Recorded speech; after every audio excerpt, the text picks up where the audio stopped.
Welcome back to stage 3 of our beginner friendly Tic Tac Toe series. In this stage, we're taking a huge step forward. We're going to make the game playable by introducing loops, switching turns, and handling repeated input. By the end of this video, your Tic Tac Toe game will finally start to feel alive. In this stage, we've broken everything down into 5 clear and simple sections to keep things beginner friendly. First, we'll answer the question, what is a loop and why it's such a powerful tool in programming? Second, we'll take the loop and add it directly into our tic-tac-toe code, allowing the game to repeat actions automatically. Third, we'll introduce player turns, switching between X and O so the game finally feels like two people are playing. Fourth, we'll handle repeated input, letting the player choose a new cell every turn and updating the board in real time. And finally, in section 5, we'll look at the full stage 3 code so you can see how all the pieces fit together into one clean working program. Let's begin with section 1. What is a loop? A loop is one of the most important tools in all of programming because it allows us to repeat code automatically. Instead of writing the same lines over and over, a loop does the repeating for us. Games rely on loops constantly. Players take turns again and again, and the game needs a way to keep running that cycle without us manually restarting the program every time. That repeating cycle is called a game loop. In our tic-tac-toe game, the loop will follow a simple pattern. We print the board, ask the player for their move, update the board with that move, and then switch to the next player. Once the loop is in place, the game finally becomes interactive. It keeps going until the players finish. Now, let's move into section 2, adding the loop. To make our game repeat automatically, we're going to use a simple loop called while true. This creates what's known as an infinite loop, meaning the code inside it keeps running forever unless we tell it to stop. For a game, this is exactly what we want. The loop keeps the program alive, constantly repeating the same cycle. Print the board, ask for a move, update the board, and switch players. Without this loop, the game would run only once and then immediately end. Later in stage 4, we'll learn how to break out of this loop when someone wins or when the game ends in a draw. But for now, our goal is just to get the loop running so the game can continue turn after turn. Now let's move on to section 3, player turns. Every game needs a way to remember whose turn it is, and in tic-tac-toe that means switching between X and O. To do this, we'll create a variable called current player that stores the active player symbol.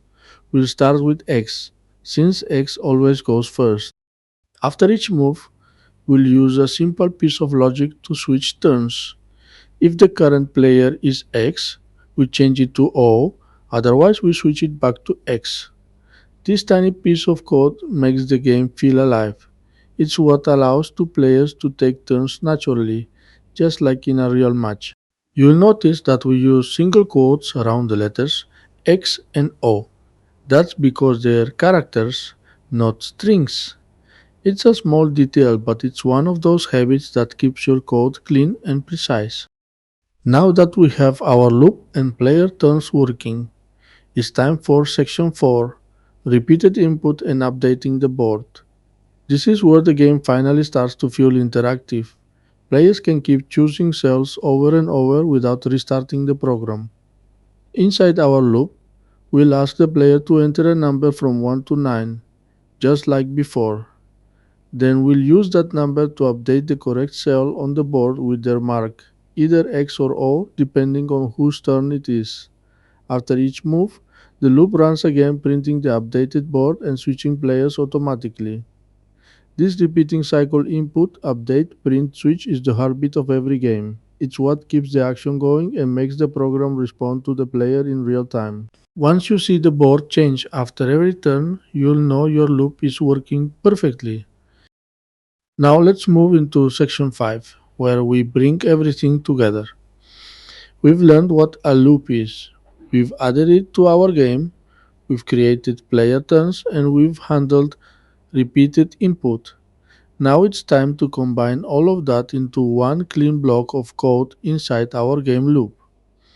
In this final section, we'll walk through the complete Stage 3 program so you can see exactly how each piece fits together.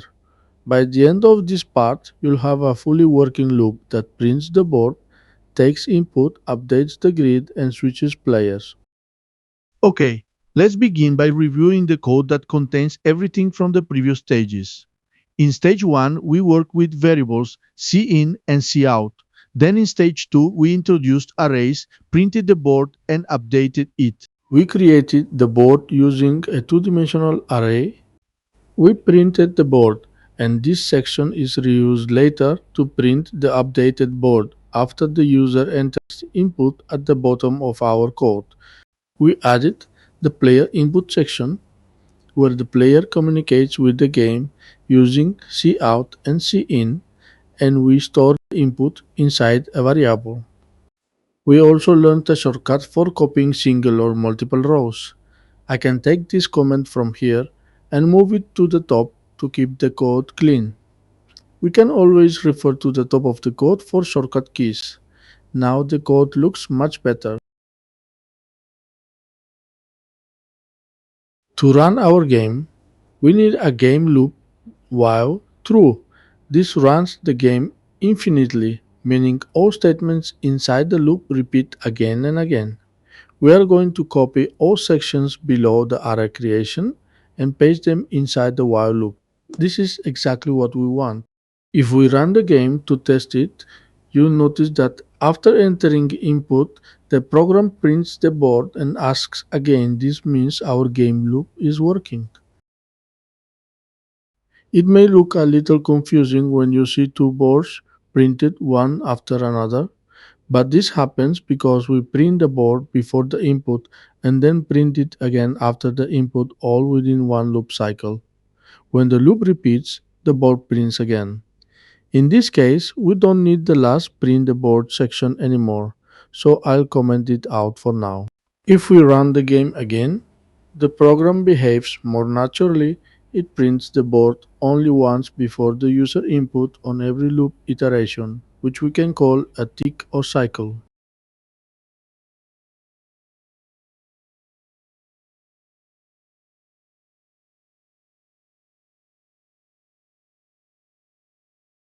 I'm going to try selecting cells to win the game. When I make 3 in a row, nothing happens. The board updates, but it still doesn't detect a win. And something else isn't right. The game isn't switching players, only X appears on the board. Let's go back to the code. I'll remove this comment block, we don't need it anymore. To make the game switch players, we first need to check who the current player is and then switch to the other one. We need a variable to store the current player. Outside the game loop, create a variable of type char named current player and initialize it with X.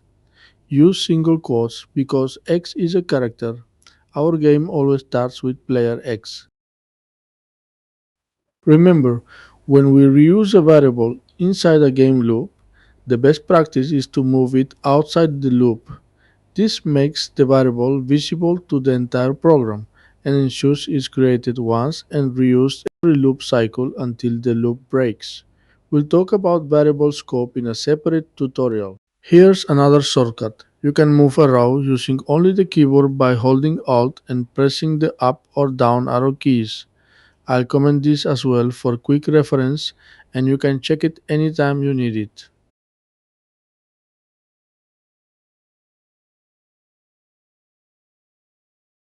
Let's return to our number variable. We already moved it outside the game loop. If I select it, you can see where in the program it's being used. It's time to use our new completer variable. First, we check what value it holds. We know the first player is X, so if it's X, it becomes O. This is the letter O, not 0. If it's not X, we use the else statement, which means the current player becomes X. This is the simplest logic for switching players. I'll add a more detailed comment here for anyone who wants to follow the logic more closely.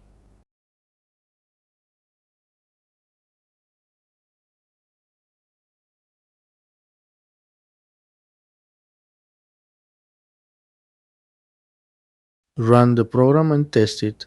I expect the game to change the player on every input. Unfortunately, that didn't happen. Do you know what I missed? I'll pause for a moment so you can check the code.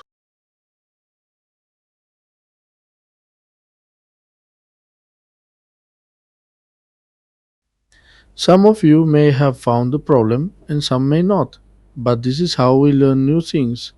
Try to understand the code and follow the logic step by step, and you'll be able to figure it out. And yes, we're missing the part where we update the player's symbol on the board. We update the board for player X, but not for player O. Every time we receive a number, we only check the number. That's why the board updates only for player X. Instead of rewriting the entire block of checks for player O, we can simply replace the character X with our current player variable. I'm using the shortcut for multi-selection Shift plus Alt plus up or down. Now every time we get input, the board updates with the current player's character. This is the power of programming, building reusable code for both players. Let me show you the shortcut again and add a comment for reference. You can move the selection with the arrow keys and type a single word like current player into every selected line.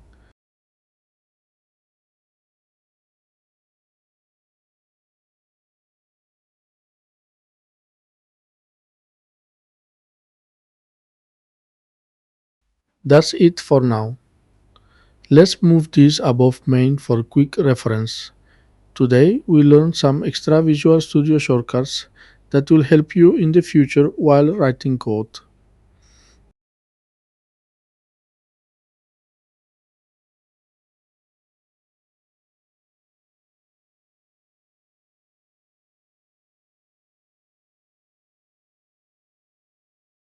Run the program again and start testing. Enter a few numbers and watch the player switch on the board. Each time we type a number, the program switches players automatically. We successfully created our game loop to ask for input every time and detect who the next player is. There's still one problem: the game doesn't detect a winner yet. That will be our next step when we implement the win logic. But for now, this is the final code for stage 3. And that brings us to the end of stage 3. Amazing work making it this far. At this point, your Tic Tac Toe game finally has a real game loop, player turns, and repeated input. The program is starting to feel alive, and you've built all of this step by step from scratch.